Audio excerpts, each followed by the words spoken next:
Hello and welcome to Geek History Lesson. I'm Ashley Victoria Robinson. And I'm Jason Kyber Crystal Inman. Welcome to your Mind University, or should I say this week, the Mind University Temple. Because we are Geek History Lesson, the podcast where we teach you about one character or construct or group of people in pop culture in about an hour. And this week, I don't know, Ashley, have you heard? There's this movie that's out there. It's called Rogue One. It's a Star Wars story. You heard of a movie called Star Wars? I've heard of it. I think it's nice that we're taking a chance on this little indie franchise. I know you're from Canada, so I know you didn't get many movies. So Star Wars may have not permeated there. But we're talking about Star Wars, one of the biggest franchises in the world. And we're going to break down the history of the bad guys, the history of the evil Jedi, the history of the Sith. Yes, this is a companion episode to the history of the Jedi, which we did last year to coincide with the episode 7 release.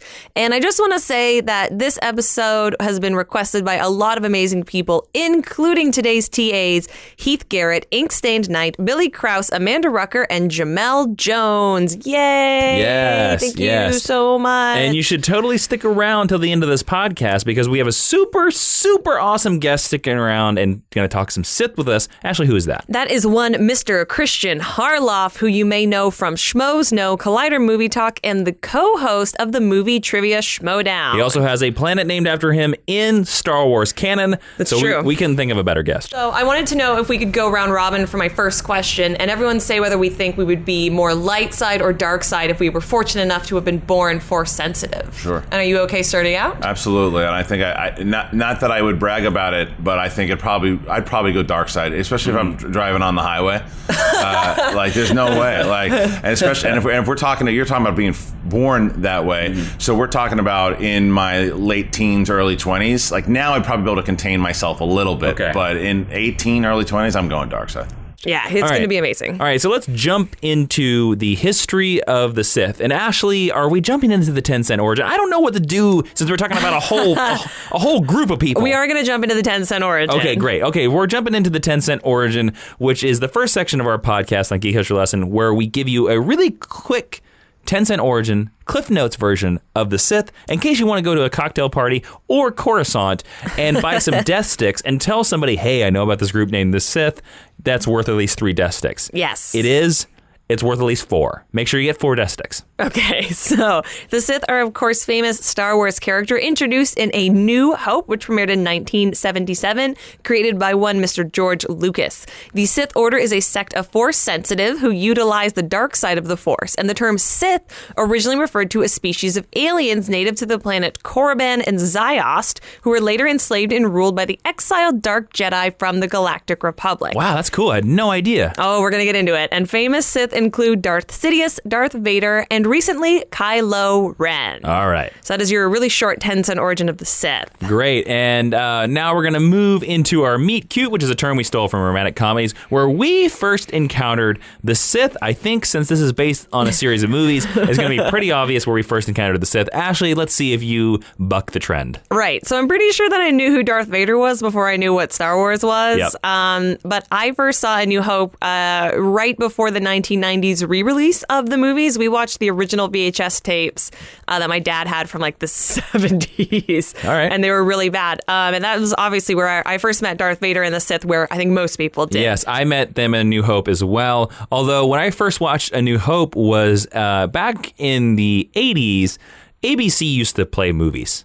Network television would do the Sunday night movies. And it was a big deal because all the channels, CBS, ABC, and NBC, would compete against each other. And I remember I watched the ABC Sunday night movie of Star Wars on ABC on a Sunday night. And I remember also as well, they would put extra footage in some of the movies, and Star Wars was one of those movies. That's cool. That's really cool. I remember it being a big deal when Star Wars finally became the ABC Sunday night movie, even though at the time it would take 3 years for a modern movie to show up. Yeah. And this is a movie from 1977, but I can remember somewhere in the mid to late 80s, they were like, we're going to show Star Wars again. And everybody freaked out. That's awesome. So there you go. All right, let's move into the History 101, the main meat of your lesson. We're going to break down the Sith. Now, Professor Ashley. Yes. Star Wars, as we know, is very much like DC Comics continuity. Now, what I mean by that is, if you don't know, in DC Comics continuity, they reset the entirety of their history at one point And Star Wars has done that as well. Now, Ashley, as a Star Wars fan, I'm coming to this. Is this in the expanded universe that existed? Now, J.J. Abrams, before he made The Force Awakens and Lucasfilm and Disney, did this big thing where they were like, all the previous Star Wars canon doesn't exist anymore. And they're called the Legends. Oh, they're now called the Legends. Yes. And the canon is everything that started after that point. Yes. Yes. So there's only been 10 or 15 or so books and stuff like that. Some comics and the 2 television shows. And the 2 television shows and the Marvel comic books. Yeah, the Star Wars Clone Wars being the only Star Wars thing from that survived. Right. So to answer the question, this is pulling a lot from the Legends timeline, because if I only pulled from the canon timeline in history, this would be like a 15-minute lesson. Okay. So we're going to try and pad this out. I'm not going to talk about any of the television shows or the movies, because go watch them yourselves. Okay. Everything we were talking about, we're going to butt right up against that.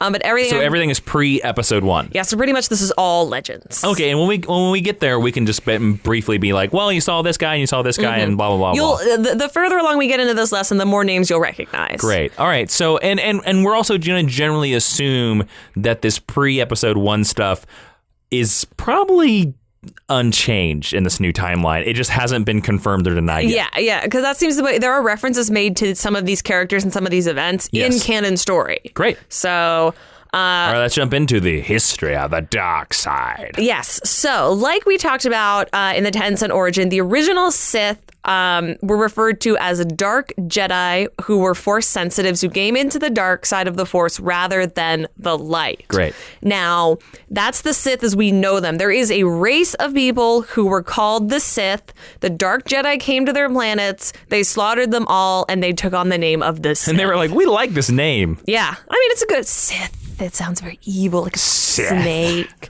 And the Sith believed in the conflict, and that conflict was the only true test of one's ability, and so emphasized its importance. So if I'm going to prove that I'm the strongest, I'm going to prove it against you in combat, which means I'm probably going to murder you. Okay. So we're going to get a lot of murders coming up. Seems appropriate. Yeah, right. And the cornerstones of the Sith's power was emotion. While the Jedi are taught that fear, anger, and pain were negative emotions to be overcome through meditation and training, the Sith believed that these strong emotions were natural and aided individuals in their survival, and that by harnessing their emotions rather than suppressing them, the Sith believed that they could achieve true power. So they're like the opposite of Buddhists. Okay. Their belief was in stark contrast to that of the Jedis, who strived to place themselves beyond such base emotions. Now, can I ask a really dumb question here? I'm very curious, and we might have covered this in the history of Jedi. So the Sith specifically are Jedi. They are specifically they are Great. Jedi. Yeah, because as you said, they are derivative of Jedi. Okay, yes. The only Sith before the Jedis were the species. Were the species, yeah. The Right. Sith, as you think of them, as you think of Darth Vader, were always Jedis. They were first referred to as Dark Jedi, Interesting. and then they later named themselves the Sith. Ah, okay. We'll talk about that a little bit. So, like the LA Dodgers. Can't believe you just mixed in a sports metaphor with my Star Wars lesson. You got peanut butter in my chocolate. You got chocolate in my peanut butter. So this belief in like the base emotions and leaning into your anger led to the development of the Code of the Sith. There's a Code of the Jedi as well. Wow. That all right. goes, peace is a lie. There is only passion. Through passion, I gain strength. Through strength, I gain power. Through power, I gain victory. Through victory, my chains are broken. The Force shall set me free. And if you think about those words and you think about the fact that it's I, and very the Jedi, selfish. It's we, you can kind of understand why there's only like 5 Sith at a time. But I will say in this. Positions of power. The Code of the Sith, not so evil, really. Not really so much bad guys. It's kind of very, like, if you it's just self-centered. True, but everyone's self-centered, right? It's self-serving. It's not like I'm gonna go murder youngly. Yes, it's like we are gonna kill people with lightning. That's a metal theme song. I like that. It's very cool. So the Sith, as you think of them, as we know them in the movies and the TV shows, are bound by something called the Rule of Two. Yes. Jason, what is the Rule of Two? Well, the Rule of Two is this rule that was instituted by a Sith who was named actually Darth Bane. Oh, I'm impressed that you know that. Who stipulated that there were too many Sith and they were just always infighting amongst themselves instead of doing Jedi. And correct me once I get done. And so he decided that there should only be a master and an apprentice, so that way they wouldn't fight each other. Yes, and that eventually evolves into the rule of one. Have you ever heard of the rule of one? I'm going to throw out a guess here. You probably figure it out. I don't know. Is the Rule of One, is that from like Star Wars Legacy, that future series that's after that post Return of the Jedi? I don't know exactly which series it's originally from, but it is something that is instituted by Darth Krayt, Krayt, yes. and Darth Wirelock. Darth Krayt is from Star Wars Legacy, great. which is set. Oh God, I can't remember. It's a Dark Horse series. I actually love this series, but it's about Cade Skywalker. Yes, and he eventually breaks the rule of two, and he decides that the rule of one is that all the Sith just serve like one monarchy. Yes, so there's one tyrant. Yes, and actually, you later learn that he's actually a Jedi himself, Darth Krayt. But we're probably not going to talk about Darth Krayt that much because we're not going to talk about him at all. In fact, yeah, because he's in a future timeline that we now know definitely doesn't exist because of the Force Awakens. But I think it was set about 100 to 200 years post Return of the Jedi. Yeah. And the reason I wanted to bring those two up before we go into the more linear history is just to show you that the Sith basically get more extreme as their history goes along.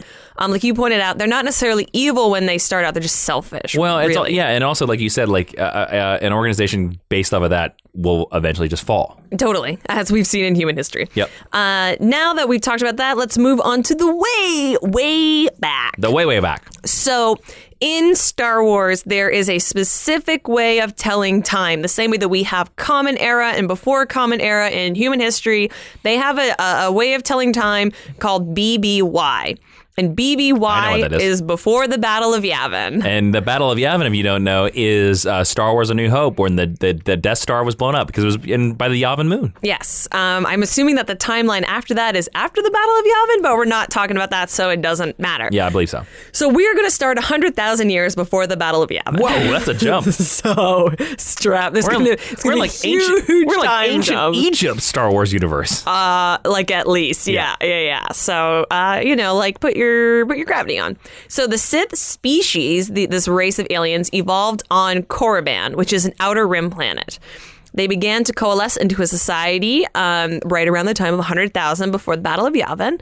And coming together as a species, they were able to fight off an incursion by an evil other race from a nearby planet named the Killik in about the Sounds year... like Twi'lek, but yeah. Killik. Yep. It does sound like Twi'lek, but it's not. Which happened about 30,000 years BBY. And the way that they managed to defeat this incursion was by harnessing powers of the dark side. The dark side. So this planet was force sensitive, and its inhabitants, obviously because they were quite selfish, were prone to dark side abilities. Dark side. And then the legendary Sith King Adas, A-D-A-S. Oh, we've heard about him before in our History of the Jedi yes. lesson. So he ruled over his people and their empire. That's why he was the king.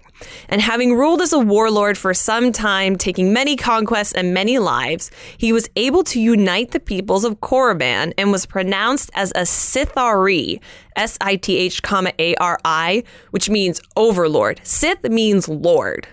Oh. In their language. Well, then that's interesting. So Sith Lord, yeah, I get it. It's Sith like chai tea. It means Lords the same. Of the Sith. Yeah, it means Sith Lord. It means like Lord of Lords. Sith. Yes. Lord. So King Adas is Sithari. He is the overlord of his empire of these people on the planet Korriban. And his reign lasted for several centuries because most force-sensitive beings are lucky to be able to live over the course of centuries, ending only after the invasion of Korriban by the Rakata of the Infinite Empire. The Rakata are another alien race. Made of cheese. That's R-A-K-A-T-A, not the Italian pastry cheese. Not ricotta. All right. I wish. Man, there's like giant blob of cheese. Such a delicious species. Yes. The ricotta taught Adas how to create holocrons and lent their knowledge of space travel to the Sith. Now, a Sith holocron, if you don't know, if you haven't been watching Star Wars Rebels this season, is a device used by the Sith to store information. Typically, they're required a use of the dark side energies to activate. They kind of look like a stained glass glass pyramid. Yep. And the Jedi use them as well. The Jedi use them as well, but this is specifically how to make a Sith holocron. Yes. So, Sith holocron. and I would argue that they're more typically thought of as being used by the Sith than the Jedi, but they do exist for all Force. Yes. I'm going to die if you do that the whole podcast. I will. This is the Dark Podcast. Dope. You're more dedicated than I am. Yes. Addis launched a war to rid his world of the Rakata after learning how to make the holocrons. He's like, thanks, because he viewed them as intent on taking his people as their slaves because they were less advanced. Good.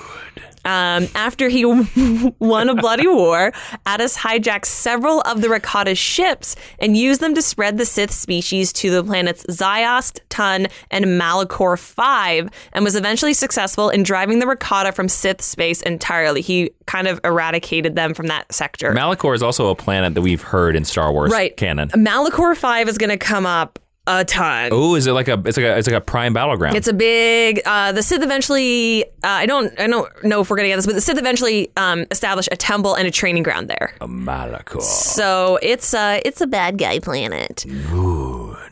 The Rakata, as they were fleeing, left behind a star map on Korriban, and this is possibly the origin for the Darth title. It's been implied in the legendary canon that the word Darth was found on this map, and whether it was incorrect or not, the Sith took it as a lordly title. Because before this, they were the kings and stuff. Yes, he was King Addis, and then he became Darth Addis. Darth Addis.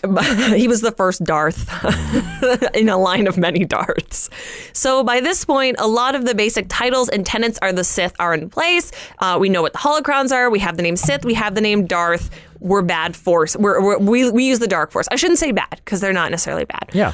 So we're going to jump forward about 75,000 years to the formation of the Galactic Empire in the year 25,053 BBY. But not the Galactic Empire that we know of. No, the original Galactic Empire. Okay. Because I thought that story of the original founding of the Sith was really cool, but this is the next most important event. There are things that happened, but I'm going for major events in Sith history. I want to ask a really stupid question here. Okay. Just in case, because somebody else might have this out there. Okay. There are no stupid questions. They have lightsabers at this point. They have lightsabers at this point. Yes, lightsabers because the Jedi had lightsabers. Yes, in the 75,000 years that intervened, there are lightsabers. Okay, now. great. Okay. So on a planet called Tython, which is a deep core planet, we've talked about Tython in our Jedi episode. If you've done any extended universe reading or gameplay, you've probably heard it referenced.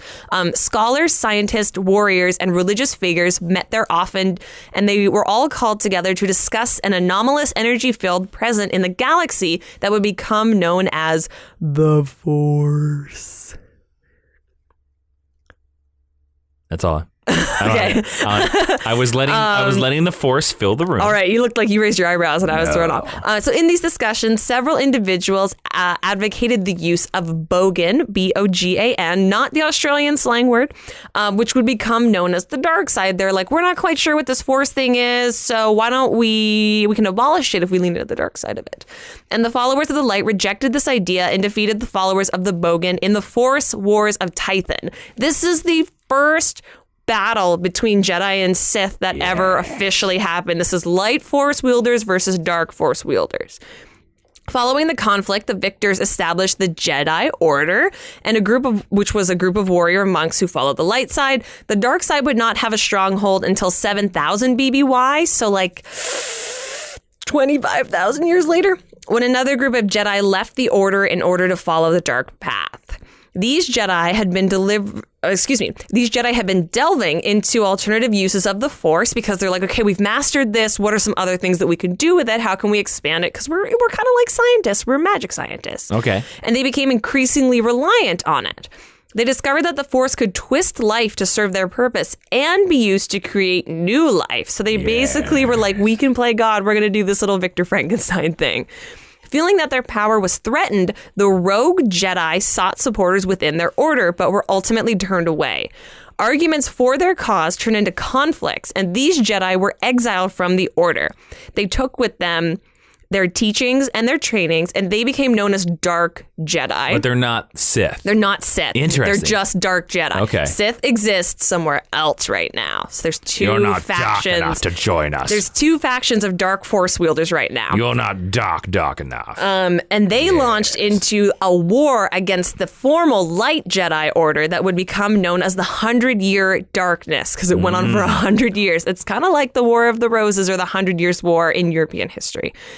Using alchemically altered soldiers and beasts, the Dark Jedi's war lasted for 100 years, like I said. The Exiles, as they came to be known, traveled the stars toward an unknown destination.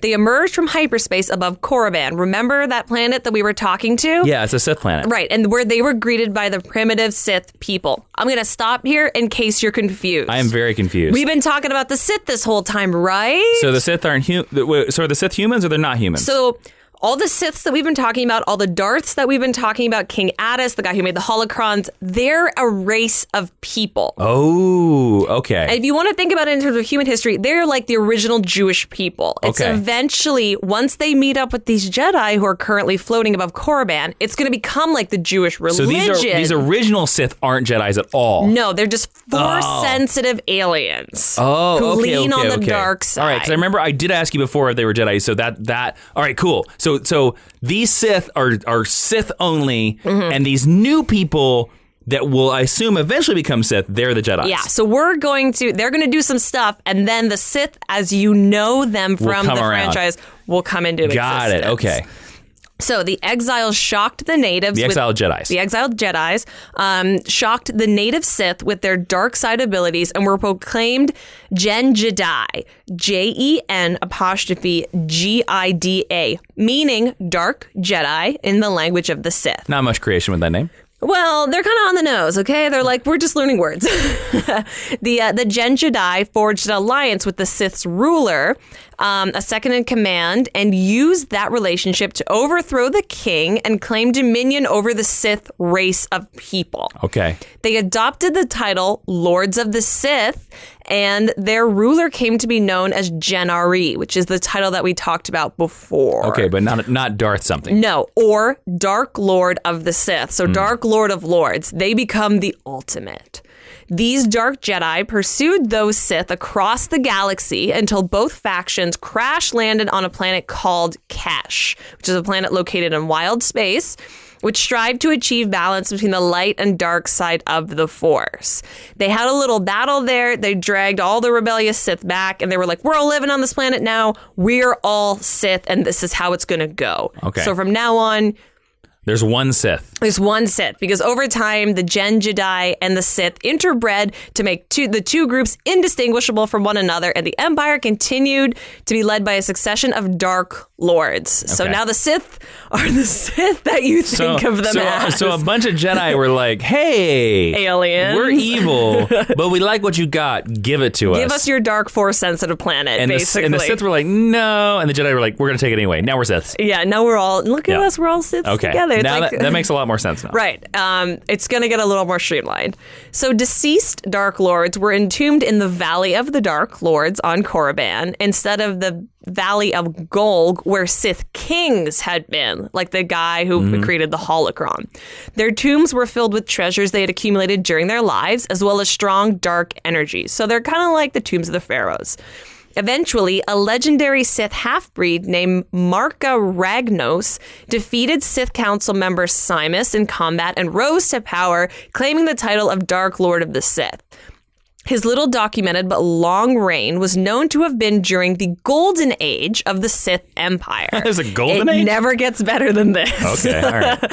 And during this time, the Empire experienced relative stability and encompassed at least 120 planets. So that's the goal if you're a Sith Lord, 121 planets. Well, Palpatine beat that goal easy.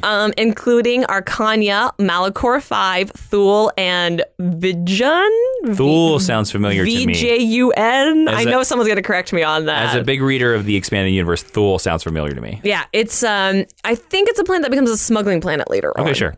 By the time the Galactic Republic and the Jedi Order had forgotten about their fallen brethren, remember all those Jedi who broke off? Yeah. Just as the Sith had forgotten about them, both societies thrived in separate parts of the galaxy, unaware of the other's presence and existence. Hence the Golden Age, because no one's fighting with each other. Ah. And even though this period is known as the Golden Age, it came to an abrupt halt with the death of Marco Ragnos, this person who declared themselves the Lord, and control of the Empire fell to the Sith Council, which was divided over who would succeed Ragnos as the Dark Lord. Two contenders came to the forefront, and these are two very important Sith figures in their mythos. Got it. One is called Naga Sato, and the other one is called Ludo Kresh, K-R-E-S-S-H, Kresh. Sure. Sato was known as a progressive expansionist, and Kresh's reputation was that of a conservative protectionist. So it's like a Democrat and a Republican. They're two people with opposite views on how their religion and their race should move forward with their place in the galaxy. Got it. Both Sato and Kresh claimed the title of Darth Lord during Marco Ragnos' funeral, so they couldn't even let the funeral get over with. And they're like, I'm the Dark Lord, I'm the Sith. Dark Lord. Both Sato and Kresh claimed the title of Dark Lord during Marco Ragnos' funeral. They couldn't even let that get out of the way, and their rivalry erupted into a duel at the foot of his tomb. The fierce battle was interrupted by the Force ghost of Marco Ragnos, who implored the two to stop fighting and pick their battles carefully, for the Sith Empire he had helped build was in the balance. They were forced to set aside their differences and deal with the threat from the Republic and rejoin the Sith Council. So they're forced to get along. Following some duplicitous actions, Sato was almost unanimously elected Dark Lord. The sole standout of the Sith Council, of course, was his rival Kresh. In his first act as Dark Lord, because he was elected, Sato gathered his forces for an invasion of the Republic, initiating a conflict that would come to be known as the Great Hyperspace War. Sato even used Sith Lords as generals in his powerful army, including two figures known as Garu and Sharda Khan. Sharda Khan's a good name. It's a very like Jungle Book name. Well, I was gonna say it sounds very much like Genghis Khan. It does. Yeah. Ooh, good call.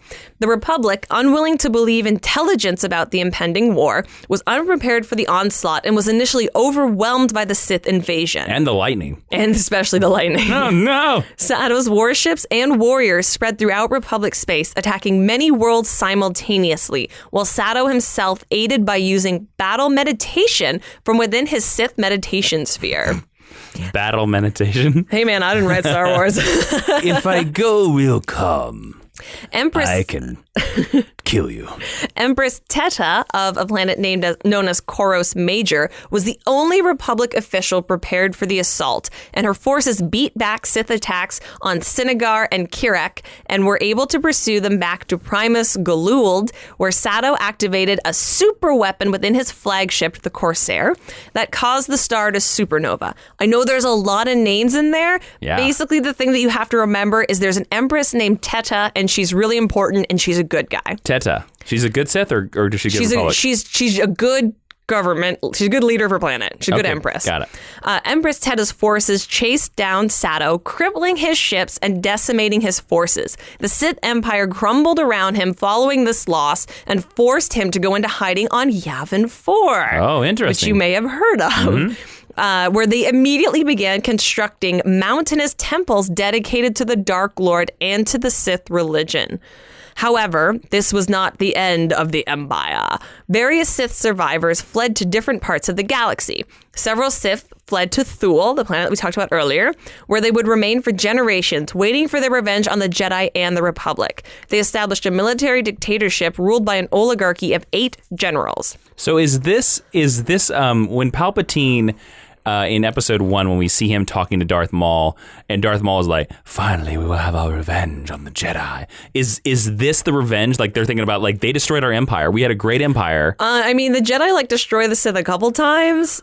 This might be the main thing that he's referring all right. So it could be like 7 different things. It could be. It could be whatever he's thinking about at the time. Just general revenge. Yes. Other Sith Lords sought refuge on Ambria, where they hid among the planet's dark side energies in order to avoid persecution. They stayed on the planet for for many years until passing into the Force themselves, leaving yet more dark spirits on Ambria. It's one of the most haunted planets. Oh. On Kesh, the descendants of the crashed ship The Omen survived and formed the Lost Tribe of the Sith. There's a whole mini-series about that. Okay. Several other Sith sects survived on VJUN, the planet I cannot pronounce, and passed their teachings secretly down through their families.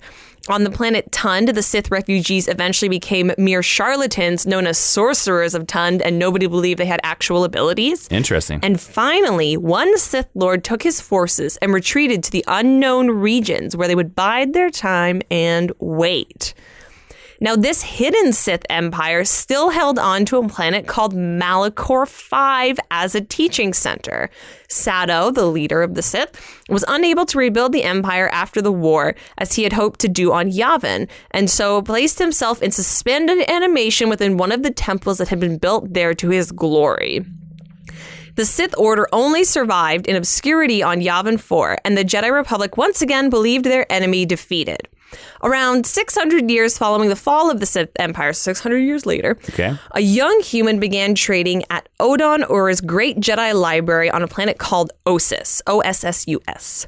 This young Jedi named Freedon Nod impressed his masters with his connection to the Force and eagerness to find harmony. Pay attention to the story. You're going to hear it a lot in Star Wars history. The Jedi, like, being tempted and being like, oh, I'm so good. And the dark side. Strap on in. The power. The attention from his masters caused arrogance in Nod that led him to believe he would soon be elevated to knighthood. To his surprise, he was passed over for knighthood, causing him to become resentful and conflicted. Jedi Master Mata Tremaine engaged Nod in a lightsaber duel. Nod's anger rose, and sensing this, Tremaine deactivated her lightsaber, exposing herself to attack from Nod. Realizing it had been a test far too late, Nod's lightsaber cut through Tremaine and killed her. Whoa! Initially regretful, Nod soon became infuriated as he began to believe it was all a ploy to get him removed from the Order. So that paranoia is creeping in. Of course, yeah. Abandoning the Jedi, he fled to the now defunct Sith Empire in the hopes that the dark side teachings there would lead him to the revenge that he desired. He arrived on the world of Ashus Ree and discovered a hidden holocron of King Addis. Remember the original Sith The original King? Sith guy. So he found the original Sith holocron, which is kind of really cool. Eventually, he came upon the fourth moon of Yavin and the sleeping Dark Lord Sato, the guy who put himself in suspended animation 600 years previously. Sato, finally recognizing Nod as one who could restore the power of the Sith, awakened and consented to train the fallen Jedi in the ways of the Sith. The training lasted for a time, however, before it was complete. Nod's confidence in his own abilities once again took control. Believing himself strong enough for the title of Dark Lord, Nod slew Sato and seized the mantle, making him essentially the Lord of the Sith. Sato's death marked the end of the Sith species. He was the last person to carry any genetic markers from that original Sith species. Interesting. So no more alien Sith. No more alien Sith. Or maybe they were humans and they looked like Sith. Or maybe they were Sith and they still look like humans. We don't know. Yeah. They probably were by that time. But there's no more genetic materials of those original Sith. They die with Sato. Very sad. And I wanted to bring up this story in particular because it kind of becomes a Star Wars parable. It's very proto-Anakin Skywalker, proto-Luke Skywalker. It's a story that you see a lot. Or retconned from Anakin Skywalker, but still. Yes, you're right. The next event that we're going to talk about is something called the Brotherhood of the Sith. Yes. It's our fraternity. They have parties on the weekends. Yes. No shirts allowed. Gross. So once upon a time, two Sith Lords set out to plan the final destruction of the Jedi and the Republic. You're going to hear that again over and over. Try again, kids. They were using something called the Dark Reaper, which is a Sith super weapon created during the Great Hyperspace War. Okay. With the ability to inflict near genocidal casualties. They did that on worlds such as Raxus Prime. The first Sith Lord used Sith alchemy to create Terran Tetex. He didn't use Sith alchemy to create gold? I guess there's no gold in this universe. Terran Tetex are large creatures. They're vicious, and they have a thirst for Jedi blood. So they're animals created to go hunt and physically destroy Jedi. They can, smell Force sensitives. Mm-hmm. Interesting. But light side Force sensitives. Okay. And the second Sith Lord was able to make an alliance with Mandalore the Indomitable on Kuar. And with this new addition of the Mandalorian soldiers to their forces, the Sith overwhelmed the Republic defenders on Foerost. Foerost? Foerost. The original Sith holocron that we talked about earlier was destroyed during this conflict. How dare they. Original and creating knowledge of the Sith is no longer in existence in Star Wars continuity. A collection of Sith Lords known as Ulic, Exar Kun, and Kel Dromar, began a war with the Jedi Council. You're apologizing to a fictional character. Don't worry about it. Began a war with the Jedi Council on Coruscant, bent on collecting and retrieving several Jedi artifacts and harnessing their power for the dark side and killing a bunch of their masters. Got it. And these Sith named themselves the Brotherhood of the Sith and extended that title to their followers. On other battlefields across the galaxy, the war raged as well. Following the Jedi victory at the Battle of Taprara, the failed Jedi apprentice Hazen was nearly killed by explosions in caverns that claimed the life of many of his fellow Jedi. Hazen was revived by a Sith and turned to the dark side, a zombie Sith, only to hide his allegiances in following the end of the war. The Jedi were able to harness a mass amount of light side energy and defeat all living Sith, trapping several of their souls in the planets they were battling on. Wow. The Jedi retreated, their mission accomplished. They're not that greedy. The Great Sith War came to an end, and the Sith Order was thought defeated. Following the conclusion of the Great Sith War, the remains of the Brotherhood of the Sith disbanded. They had other stuff to worry about. And Empress Teta, who had died by this point, had a system named after her called the Empress Teta System. It was finally liberated from the remnants of the Brotherhood of the Sith, and the Jedi Republic began a long process of rebuilding their broken galaxy. During this period, the Jedi initiated the Great Hunt, which was an effort to kill any remaining Brotherhood of the Sith followers or the beasts that they had created to hunt down the Jedi. Sounds very familiar to a certain emperor trying to kill out all the Jedi. Doesn't it? Yeah. And if you want to keep Jason and I from having to hunt down our enemies, I would suggest heading over to patreon.com/Jawiin, Jawiin, and give us your support. At the $3 level, you get this episode of Geek History Lesson a week early to impress your friends with knowledge. Not a week early, a day early. Oh, a day early. I'm sorry. We don't have that much force powers. We're not that good. And at the $5 level, you get the Geek History Lesson exclusive to Patreon extra podcast, where today we are talking about all of the Sith Lords that have appeared on screen, and we're going to rank them. It's going to be a great, great time. So thank you to everyone who donates at patreon.com/Jawiin and helps us keep the crystals lit here at the Mind University. We really, really appreciate it. Now, if you only knew the power of the Patreon. Nice. Now back to the Sith Empire and hopefully more Darth Vader. So the old Sith Empire continued to survive in obscurity in unknown regions. That's kind of their thing by this point. The unknown regions, that's her thing? Yeah, outer rim planets sounds mostly. Kind of funky. It's cool. It's sexy. Still led by the same Sith Lord who'd escaped the Empire's destruction during the Great Hyperspace War. Got it.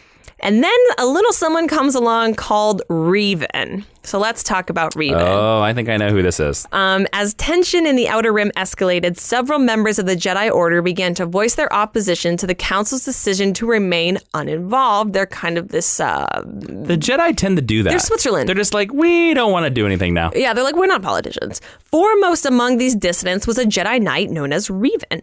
He began to advocate for the Jedi to enter the war alongside the Republic. Although many Jedi remained loyal to the Council's decision, many of the younger Jedi joined Revan and began to scout the front lines. Revan's followers soon adopted the name of Revankists, like anarchists, with a weirder spelling. Soon the Mandalorians had retreated to their pre-war empire in the unknown regions and were pursued by Revan's forces. Revan was a hero to the Republic and the Jedi and appeared to have been vindicated in his defiance of the Council. So he ran the Mandalorians out of town and they were like, we forgive you for arguing with us. However, appearances were deceiving. Early in the war, during Revan's original scouting of the area surrounding Mandalorian space, he came upon Malachor 5. Oh, that old Sith planet. A world considered forbidden by the Mandalorians. He traveled to the planet's surface and was immediately overwhelmed by the dark side energy and ghosts.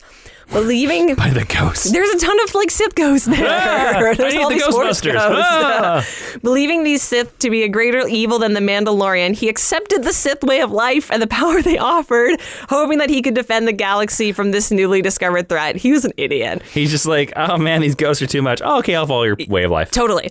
Revan introduced his friend Malak, M-A-L-A-K, to the teachings of the Sith, and together the two adopted the title of Sith Lords, with Revan as the Dark Lord and Malak as the apprentice. Well, Revan, if you don't know out there, is a big villain in the Knights of the Old Republic video game. Yes, that's probably where you know him from.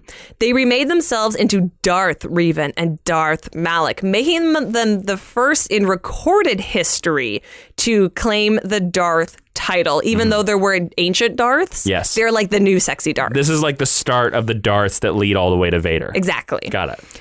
Together, they drew out the Mandalorians to Malachor 5 and used Republic forces to slaughter them. And then Revan and Malak killed all the remaining Jedi that were there as well, because they were efficient. Yeah. They stole the fleet and disappeared into space. And during their time in the unknown region, they encountered a Sith Empire established by the Sith Emperor, who had never been heard of before. And this Dark Lord converted them to his cause and recruited them formally to the Sith Empire. Revan began a campaign to end the, quote, tyranny of the Jedi Council once and for all. Together with Malak, Revan went to Korriban, that original Sith planet, and seized control of it, secretly establishing a new Sith Academy not far from where they landed. About a year after Revan's return to known space, the first battle of the new conflict known as the Jedi Civil War began. Under his leadership, Sith forces bypassed military vital planets that would be required for the defense of the galaxy against the threat of the hidden Sith Empire. And unlike most, Revan understood that his war was never truly against the Republic, but against the Jedi. Revan believed that whoever had the most and the strongest Jedi would win the war. Darth Malak, determined to become the Sith Master himself, ordered the ships under his command to fire upon the bridge of his mentor's flagship, intending to kill both the Jedi boarding party and his master in order to claim the mantle of Dark Lord of the Sith for himself. Unknown to the newly crowned Dark Lord Darth Malak, because of course he crowned himself thinking that he was successful. Yeah, he was like, I'm good. His old mentor Revan was still very much alive. Oh no. Darth Revan eventually reemerged and killed his former best friend, Dark Lord Darth Malak, which is a mouthful. The Sith were left with a massive power vacuum that resulted in their own civil war. The lesser Sith Lords of the Empire, left without a strong leader, turned on each other, attempting to take the scraps of what was left from the ruin of their empire. Declaring themselves sovereign warlords, they fractured the empire into a number of small, hotly contested kingdoms because apparently hotly contested. They were idiots. Yep. At the height of the Civil War on Korriban, Revan led a host of Jedi in an invasion of the Sith homeworld, and his forces successfully drove the Sith Lords from their planet. He claimed it for himself. Wow. When Republic forces arrived on Korriban approximately a year after the Jedi Civil War's conclusion, which you can listen to our Jedi lesson if you want to know more about that, they found the planet to be barren and lifeless and pretty much useless. With the fall of the Sith Empire, the Galactic Republic was able to conquer Sith space and reclaim worlds that had previously been under Sith control since the Great Sith War. After the fall of Korriban, the only one Sith faction remained active in Republic space, a secretive and elusive Sith faction known as the Sith Triumvirate, led by 3 Sith Lords, Darth Traya and her apprentices Darth Sion and Darth Nihilus. Darth Nihilus. Yes. Darth Traya was a Sith alias of former Jedi Master Kreia, K-R-E-I-A, the first and last master of Revan, who was exiled by the Jedi Council for her part in Revan's training, and of others who the Council deemed as failures who eventually fell. At the completion of their training, these 3 became co-rulers of an empire. The remnants of Revan and Malak's forces soon joined them on Malachor 5, because that's where all the Sith hang out. That's right.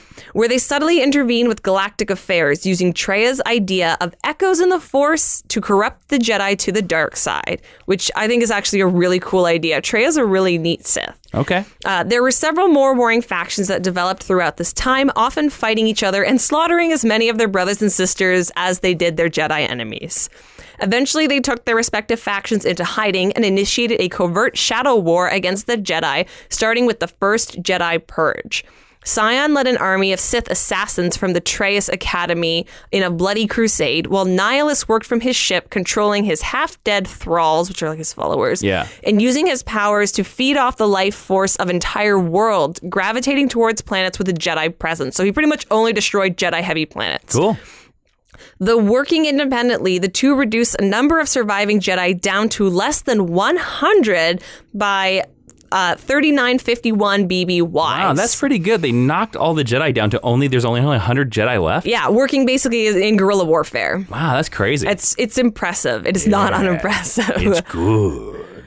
About 1,000 years after that, Darth Bane creates the rule of two that we talked about, the one master with one apprentice, or as he says it, one to embody power and one to crave it. Crave it. He destroys all of the remaining Sith and takes on a single apprentice to carry on the Sith legacy as he sees fit. See, I don't know if to me that kind of makes Darth Bane the most badass Sith of all time, because he was just like, look, I love the Sith so much that I'm going to kill them all. I'm only going to be one. I love you so much, I'm going to kill you. So now we're going to skip forward in Sith history to the period right before the beginning of the Phantom Menace, and we're going to drop in with someone named Darth Plagueis. Darth Plagueis the Wise.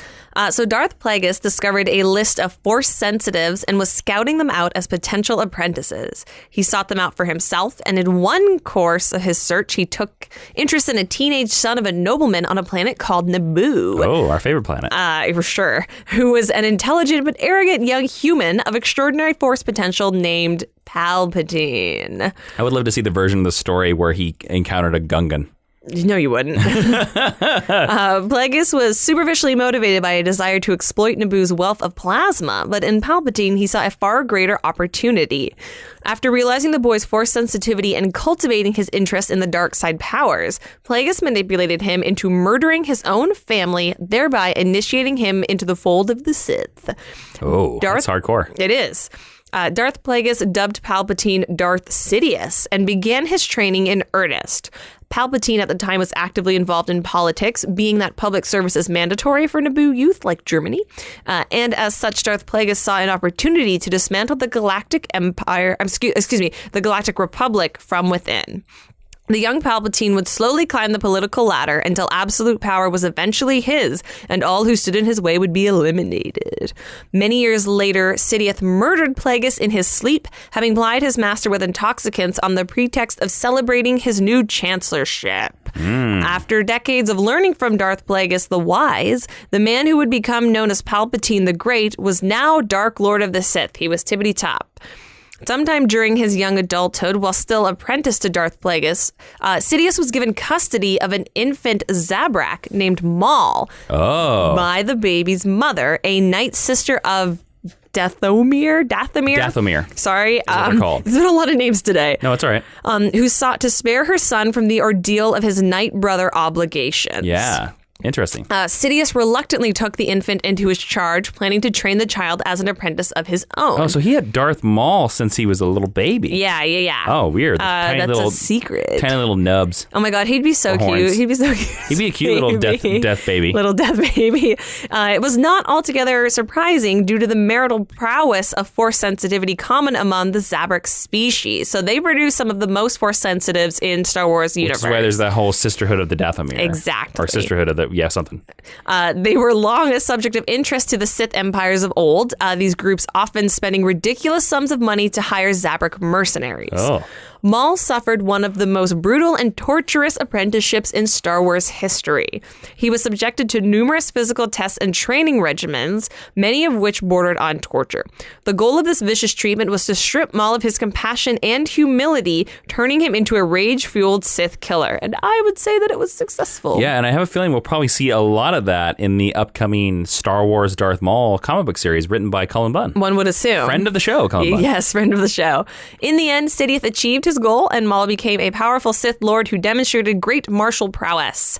As a final test, Sidious abandoned Maul on a remote and isolated world where he was relentlessly hunted by his assassin droids. Wow. After leaving him to survive for a month, Sidious confronted Maul and challenged him. Despite Maul's best effort, he was defeated, and Sidious taunted him that he had trained a new apprentice during the interim period as a replacement for Maul.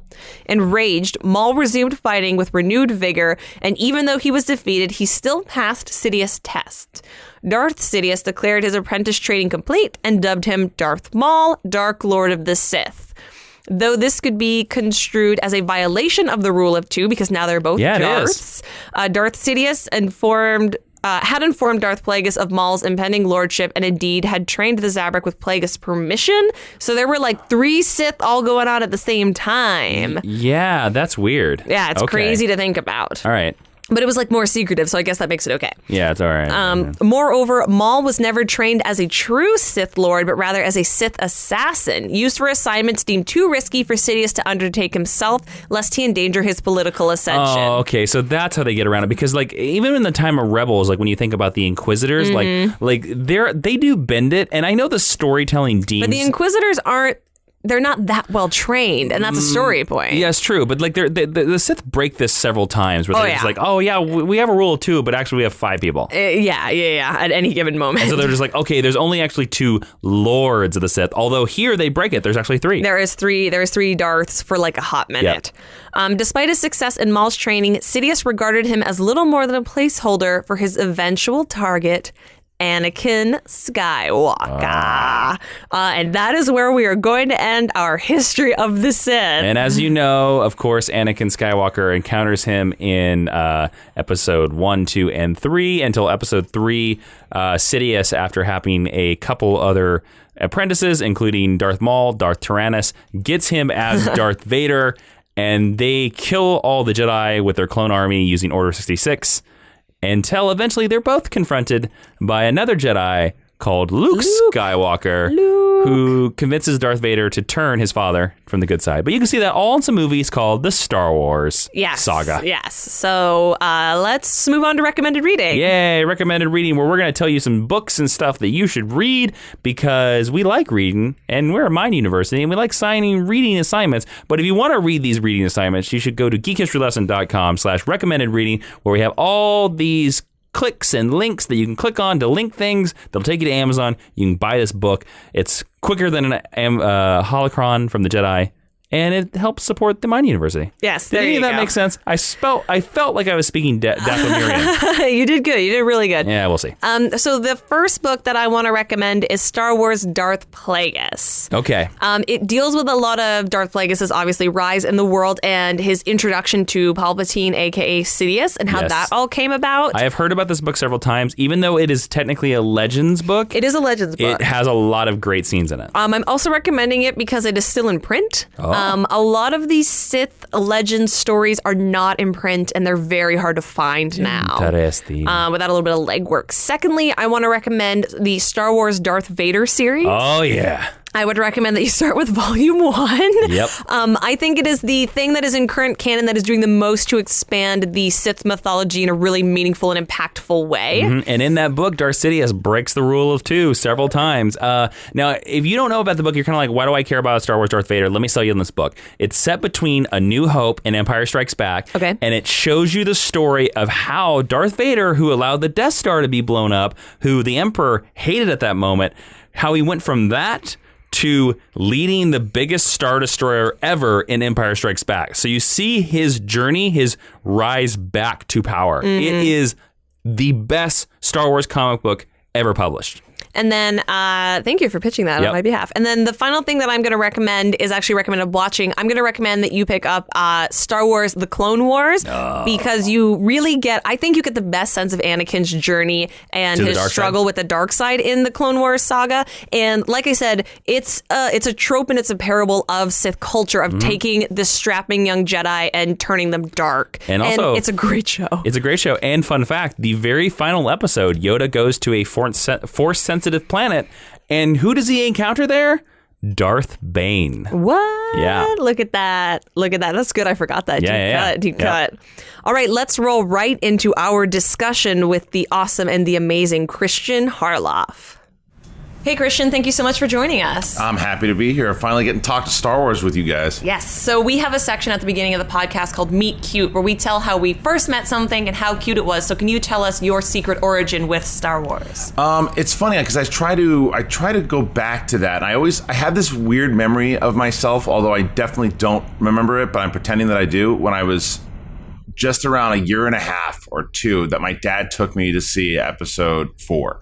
But the one that I definitely remember the most that stands out was when my dad and I saw Return of the Jedi.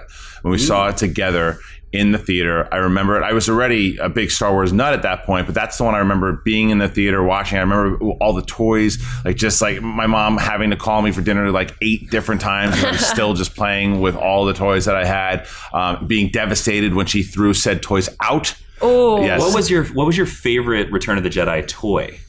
I think that I always, for some reason, it just, we joke about it with how I like the dark side stuff, but I always liked Luke's outfit, the Jedi, he was never the traditional Jedi, so it was all black. All black was the one that I responded to the most. I liked that one, and the Emperor. Those are the ones I always liked. Yeah. The only child not terrified by the Emperor. I loved him. The old man in the cloak. I like it. Yeah. Yeah. So I wanted to know if we could go round robin for my first question, and everyone say whether we think we would be more light side or dark side if we were fortunate enough to have been born Force sensitive. Sure. And are you okay starting out? Absolutely. And I think not that I would brag about it, but I think I'd probably go dark side, especially if I'm driving on the highway. For sure. How about you, Jason? I mean, I don't think this is any surprise at all. I think there's no way I'm not a Jedi. Like 100%. I'd agree with that. Like I would be more of a Qui-Gon Jedi though. Like I wouldn't follow the rules as much as Obi-Wan. I'd try to turn you. Oh, well, you probably would. You don't want to be on the council? No, I don't want to be. I want to be the guy out there gallivanting and like talking to Gungans. Yeah. So. That's funny because I would really want to be a Jedi, but I'd be terrible at it because I'm very emotional. Yeah. So I think I would do like the Ahsoka Tano thing. I get like most of the way through training, be tempted by the dark side, and then like rage quit forever. Just take off. But keep the cool lightsabers because she gets the white ones, which are really, really great. Yeah, and the way she made those was even cooler. Mm-hmm. Yeah. So let's throw down, but we're going to take Darth Vader off the table. Who do you think of the Sith Lords is your favorite and why? All right, so before I answer that, are we talking about everything in canon right now or overall we all time? We can go Legends because we talked a lot about that during the lesson. Yeah, like a lot of our lessons about Legends because like the new canon, they really haven't dipped into that much. Not yet, there's a little bit. Then if we're going Legends, I'm going Plagueis and Darth Bane. Oh, yeah. You like the rule of 2, huh? Well, I like the way that he destroyed and came up with the rule of 2. And if you read Drew Karpyshyn's novels, the Bane trilogy, they're the best. And you really get an idea of why the rule of 2 had to happen. Like what it was about the Sith always controlling power. And the idea that he wasn't, like how he was corrupted. I thought it was the best telling of how someone was turned and why he turned. Like he had a dark childhood, and then he joined the Sith army, and then eventually started to become so powerful that he's like there can only be 2 of us, and that is canon though. The fact that the rule of 2 that he created it. Yes. Yeah, because Darth Bane appears in Clone Wars. In Clone Wars, voiced by who? Does anybody know? I don't know. Mark Hamill. Whoa! Mark Hamill voices Darth Bane. I didn't know that. You just blew my mind. Yeah. So, but Plagueis, James Luceno's novel, Plagueis we know is canon, but not developed in the aspect the way that Luceno did it in that novel, and that's like a gangster story. Another guy who was trying to build on, like James Luceno made midichlorians acceptable. Actually, legit, yeah. Yeah, because it was like science, the way that he was like studying it and things that he was doing, and the way that he was able to corrupt Palpatine and turn Palpatine into the Sidious that we know today. Now, let me ask you a question, because I've read that book as well, and I really dig it, but I do have some problems with it in terms of like the timeline of the book, because there are some events, like, correct me if I'm wrong, that book stipulates that Plagueis is still alive during Phantom Menace. Yeah. Which I don't think, to me, it seems like Plagueis should have been dead like 10 years before that, but how do you feel about that? You fine with it? I love that, because if you think about it, when we see Palpatine, at that point, he's still in the Senate, and he's trying to build his way up and ultimately get to the plan that we know. But what the book says is that they were conspiring together, that this was their plan together. So why not? We don't necessarily need to see Plagueis at that point. And then by the time we get to Attack of the Clones, he's killed him, and then Revenge of the Sith, he tells Anakin about it. So I actually really did like that. I thought it was smart, but it doesn't matter because it's not canon anyway. So when you're directing the 15th Star Wars anthology movie, is it going to be the Plagueis story? I would. It depends, because it all depends on what the idea is, because I'm going away from the theory that Snoke is Plagueis. Yes. But you never know. Maybe it is, and maybe that's why the book isn't canon. But I think that I'd like to eventually find out if the Luceno book isn't. I'd like to find out more about Palpatine, how he became a Sith, and all that stuff, and the Plagueis stuff.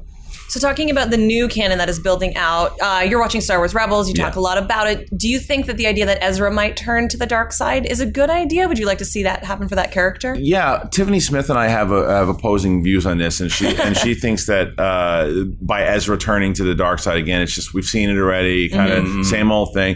But this is the time before Rogue One even. And this is a time he would be kind of one of the first times that we see it, because it has happened. History repeats itself over and over again. There are many promising Jedi, or like you mentioned before, someone who maybe be emotional that has these powers that gets corrupted by the dark side. And Ezra is absolutely an emotional dude. And you saw it in the beginning of season 3. I think that you kind of have to go that way with him, because some people say it's Benicio del Toro. I don't think so. I think he's just going to wind up crapping out by the end of the run of Rebels. Do you think he makes it to the end of the series alive? No. Ezra? See, I don't think so either, but Jason defends the idea that he must live. Well, see, because I'm of the opinion that this is a Disney XD show, and I don't feel that they'll kill the kid main character. I think, my opinion is, I think that they'll do like a 3-episode arc where Ezra turns evil, but then by more eviler than he's been? Or like he'll go full Sith, and you'll see like his fire eyes, like you see like on Sith and stuff like that. But I think that by the end of those 3 episodes, I think Kanan will turn him. I don't know. I have a feeling that Ezra is going to end Rebels just making himself a hermit on Lothal. I think he'll go back to his home. Gonna Obi-Wan Kenobi it for a while. I think he'll be like, I can't be a Jedi anymore, because if I do, I'm going to go dark side and kill everybody. It's funny that initially I want to say, well, yeah, but then where is he in the other trilogy? But you can answer that with, and I don't know if we can, for spoiler for the Clone Wars, there's something. I think we can spoil it. It's been enough time. All right, so Asajj Ventress makes it out of the Clone Wars series alive, but she dies in the book. She dies in Dark Disciple. She's gone. So that could happen in the same thing with Ezra. Maybe you're right. Maybe he does survive it, and then they decide they want to figure out what happened to him down the road, whether it's a special or whether it's. I just don't think it's going to tie into the films. No, I don't think so either. Yeah. And just like the Marvel, there's no room for crossover there. Right. So most of the Sith that people really, really like, and it kind of just comes down to Darth Vader and Darth Maul, have strong visual looks. Do you think that's important for a Sith Lord to break through the idea that they're a bad guy and we're not supposed to like bad guys? Yeah, I think so. I mean, but I think Stone Cold Steve Austin also shattered that. Too. I mean, there is people do like to vote for, cheer for the bad guy in certain, depending on who it was. That was, which is a different conversation, different podcast, but the way Anakin was handled in the prequels, and then you see how he's actually developed in the Clone Wars series. That's the Anakin that I wanted to see and that I heard about through Obi-Wan Kenobi. Yeah, the one in the Clone Wars. I would agree, yeah. Because to me, that's the guy, that's when, to answer your question as far as why I would root for him down the line, because I saw what he did. I saw what he was capable of, a good guy. So then I saw what he also does, and the pure power of what he does as a bad guy and what's driving that. So I think that's why you can root for someone like Vader, even though you shouldn't be. But I think that as far as looks, I think that you should have Sith should have specific looks for sure. Okay. But Jedi can be more of your generic. Put on the robe. That's all you need. I get it. Wingtip your hair. It's fine. It's like one team. It's like one. It's a 10 of the Jedi. They say that because they want to blend in. They want to show that they're not like factions. So that's why they're always in like brown robes. Right. I understand that, but even a character like Ahsoka Tano, because she's so alien, because she's a Togruta, like she has a very strong visual aesthetic. But all of the Sith, even like characters, Asajj Ventress, is a very strong visual character that I think you don't see blend over as much under the Jedi Order. Well, doesn't it also go to the old thing that bad guys are more fun? So, it's like, but I think that, like we said before, the rule of 2, you have a little bit more wiggle room to say, hey, why don't you look like that and I'll look like this, as opposed to when there's like 40, 50, 60. I mean, take your brown robe and we'll move along. That's all it is. And it's simple. You have Obi-Wan, who pretty much branded it from episode 4. For real. And then that's I think it works a lot better that way. Although Luke changed it up. Interesting. Again, I agree with you. That dark look, the dark Jedi, is a really great look for Luke, even though we didn't fully explore the idea that was initially there that he had turned to the dark side as well. But even in The Force Awakens, he's not wearing the total brown. It's almost like a gray. It's like a gray. It looks more like Obi-Wan's, but it's darker. Yeah, it's gray. I think it's just supposed to match Rey because she's got the gray at the same time. Possible as well, yeah. So where do you come down on Kylo Ren? Do you accept him as a Sith, or do you think that the First Order is its own thing? Oh, he's not a Sith, and I think that I think Pablo Hidalgo from the Story Group even said as much, and J.J. Abrams said it as much too, that the Sith, as of right now, as we know it, are gone. There's no more. I don't believe that. I happen to think that Benicio del Toro will turn out to be a Sith. But not Ezra. Do you think do you think that's the same for like Snoke in The Force Awakens? He's not a Sith. I don't think Snoke's a Sith, and I think that might even be a mistake. I think that they probably wanted to, and then they made the choice that he wasn't, and now they have to kind of go with it. Backpedal, yeah. But you got to have the Sith. I mean, you have to have the Sith. But no, I think that. Sorry, was it the initial question was sort of where do you come down on Kylo Ren? Kylo Ren. So Kylo Ren, I think from what we've learned in like Bloodline was that this is 6 years before Force Awakens starts, and he's still training with Luke 6 years beforehand. So he had a change. He's a sharp turn in his mid-20s. Yeah. In his mid-20s, he didn't turn in his teens. He turned in his mid-20s, and so was he obviously was studying Sith lore because he's so obsessed with Darth Vader. But what is about the Knights of Ren? I think we're going to learn a lot more about the Knights of Ren and how long they've been around. I don't think they were just formed like out of nowhere. I think they've been around for thousands of years. Do you think that like there's a possibility that we could see some like Knights of Ren and Rebels or like one of the tie-in books? Well, there is a popular idea that Sabine Wren is one of the founding members of the Knights of Ren as well. Yeah, I hope that kind of she's one I want to see stay true. I want to see her stay a Mandalorian. I want to see her stay a good guy. And I think that it's just coincidence that that's her last name. I think the Knights of Ren have been around again for a very long time. I do think they'll be explored in books, but not until after Episode 8, because I think they're going to be very, very relevant in Episode 8. I think that they're going to have. I think it's going to be, from what I'm hearing, it's like a chase film. And interesting. Episode 8, I'm hearing it's like a chase film, and that Knights of Ren are kind of chasing down both Luke and Rey, and that would be great. And that's when I'd want to learn more about them in a book. Let me ask you this question, just like going into Episode 8, spoilers or whatever, or speculation. Do you think Kylo Ren will brand himself as a Darth in any of these movies? Like he'll take that title? Not if that's a Sith title. So if he's a Knight of Ren, and unless Benicio del Toro starts to take him away from Snoke, then no, I don't think we're going to see a Darth Ren. I think it'll just be he'll be Kylo Ren. Okay. Do you think there's any chance he'll take on an apprentice in any of the films? No. I don't think so. I think if he's going to take an apprentice, if he survives through, or maybe there's something that they do with a series kind of similar to what they did with Anakin, but no. I mean, unless that apprentice is Rey. You know, like there's something to be said about that.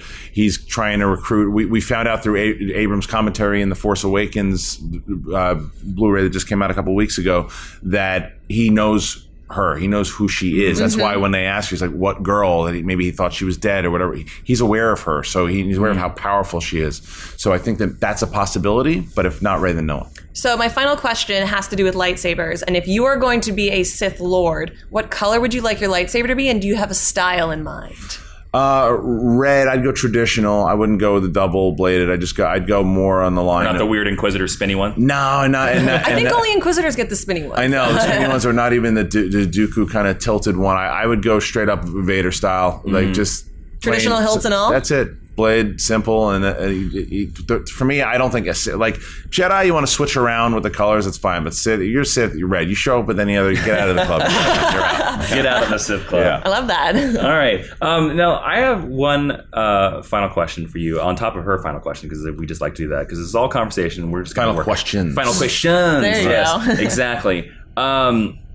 If you were to look down the line of Sith and what you know about the Sith and what we've read in Legends and all this stuff like that, would you call Palpatine the greatest Sith of all time? Since he basically destroyed the Jedi except for 2 or 4 or 5. I think it's a three-way race between Palpatine, Bane, and Revan. Because Revan is really the one. Oh yeah, the Knights of the Old Republic. Right? He comes up with the whole shebang. So everyone's following. Bane found his holocron and studied him, and then you have Palpatine and Plagueis who studied Bane and studied Revan as well. So it's kind of hard. I mean, Revan was kind of like the Julius Caesar of the Sith. Really. So it's hard to kind of go against him, but it's also tricky because when you look at the lore of Knights of the Old Republic, it's like, did he turn in this version of the story, or did he not? Did he stay Sith? So I think that if we're going to go straight up legends, I'm going to go with Darth Bane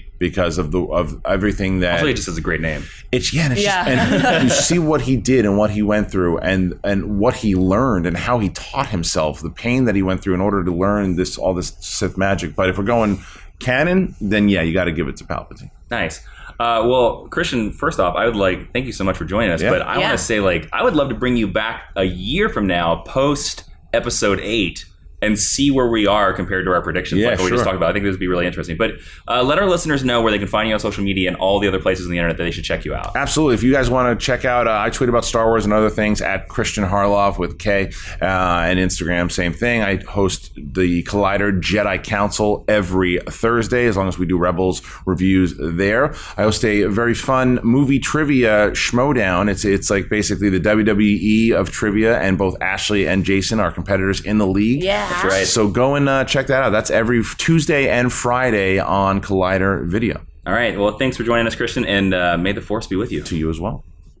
And thanks to Kristian for joining us on this awesome discussion about the history of Sith. It was fascinating. Go check him out on Collider Movie Talk, on the Schmoes Know YouTube channel, and of course, don't forget the movie trivia Schmodown, which Ashley and I participate in here and there. Hey, look at that. So there you go. All right, let's move into the last section of our very long podcast, the Teaching Tweet, where Professor Ashley is going to break down the history of the Sith in 140 characters or less, like she was tweeting it out to you, instead of giving you an amazing and long podcast.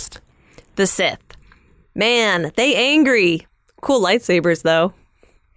Sometimes double-sided. Yeah. The Sith really do have, some of the new shows are doing better about it with the Jedi, but the Sith have the coolest lightsabers. Yeah, they do. Red always looks good. Yeah, red and purple. Come on. Yep. All right, that is it for this podcast on the Sith of Geek History Lesson. Don't forget you can go to iTunes, Stitcher, SoundCloud, Audio Boom, Google Play, and all kinds of things there, guys. And don't forget to leave us a review there, because that's how other listeners find the podcast, just like you. And sometimes people want to leave those directly on our page. And when they're really awesome, we're going to share them. Which page is that? That is facebook.com/Geek History Lesson. Wow. Like Tyler Van Nosdal did. He said, "Hello, professors. I'm completely new to your show and fairly new to comics as a whole. So I'm really loving your show as a way to learn about characters without having to read like 1,000,000 comics." Those were all in caps. "And I even like all of the corny jokes. It's super entertaining. So thank you for taking a lot of your time to research these things so I don't need to." Tyler. That's so nice. You are so welcome. Tyler, I can feel your hatred. I think you could feel his love. Your anger. It makes you stronger. Join me. This is your formal invitation from Darth Inman. Yes. I also want to thank everyone so much who requested this episode over the last year. Heath, Garrett, Inkstained Knight, Billy Krause, Amanda Rucker, Jamal Jones. I love you all. Thank you so much for TAing this amazing lesson. All of you. I can feel your hatred. Join me. You're just scraping up apprentices, ignoring that rule of 2. The rule of 18 is my rule. About the size of an elementary school classroom. Yes. Good. Thank you for sticking around for my terrible Emperor impression. I used to be able to do a really good Emperor impression, and it's left me.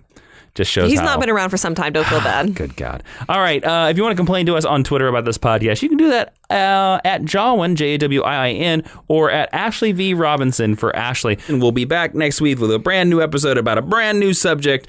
Thanks for listening. I'm Jason Darth Inman. I am Ashley Victoria Robinson. And Professor Ashley, will you please close out this holocron of a podcast? Class is now dismissed because I already have my apprentice here. Who? It's you. Good.